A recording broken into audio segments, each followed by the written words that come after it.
শেওড়াফুলিতে rail লাইনের পাশ থেকে উদ্ধার বিষধর সাপ। খড়পাড়া এলাকার বাসিন্দারা রেল লাইনের ওপর বিরল প্রজাতির সাপ দেখতে পায়। বন দপ্তরকে খবর দেয় তারা।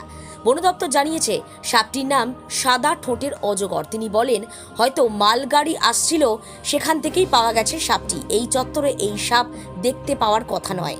নতুন ধরনের সাপ দেখে রীতিমতো মানুষের ভিড় জমে যায়। সাপ উদ্ধার করেছে বন দপ্তর। দেখতে থাকুন নিউজ বাংলাদেশা।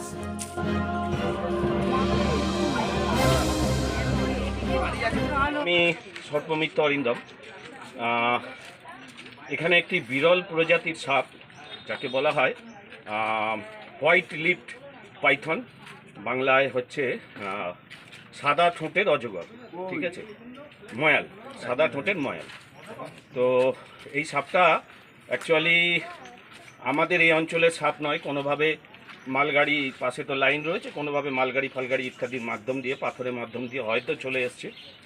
তো এই অঞ্চলে এটা দেখতে পাওয়া যায় না। তো আমি প্রথমেই অসংখ্য ধন্যবাদ জানাবো খড়পাড়া অঞ্চলের যে সমস্ত যুবক এবং অধিবাসী বৃন্দ রয়েছেন। সকালবেলায় তারা এটা দেখতে পেয়েছেন, লাইনের ধারে দেখতে পেয়ে তারা ফোন করেছিলেন। তো আমি যথা শীঘ্র সম্ভব আসার চেষ্টা করেছি, তা করে সাপটিকে উদ্ধার করলাম এবং এই সাপটি এবার নিয়ে যাব বন দপ্তরে, কারণ এই সাপটা এখানে ছাড়া যায় না, কারণ এর স্বাভাবিক জায়গা এটা নয়।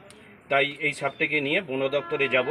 প্রসঙ্গত সবাইকে বলে রাখি যে এইরকমভাবে এর আগেও আমি খড়পাড়া থেকে বিষধর চন্দ্রবোড়া উদ্ধার করেছিলাম। তো এরমভাবে কারুর বাড়িতে যদি সাপ ঢুকে যায় বা এরম পরিস্থিতি হয়, মালতীমাতা হাইস্কিং মিল আপনাদের জন্য নিয়ে এসেছে সম্পূর্ণ ঘরোয়া পদ্ধতিতে চাতালে শুকিয়ে তৈরি কৃষ্ণভোগ মিনিকেট, ডহর, বাঁশকাঠি, মহারাজা জিরাকাঠি ও দুধেশ্বরীর মতো উন্নত কোয়ালিটির চাল।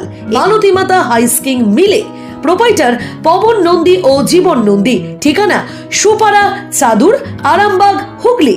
যোগাযোগ নম্বর 7432074210 অথবা 8972452835।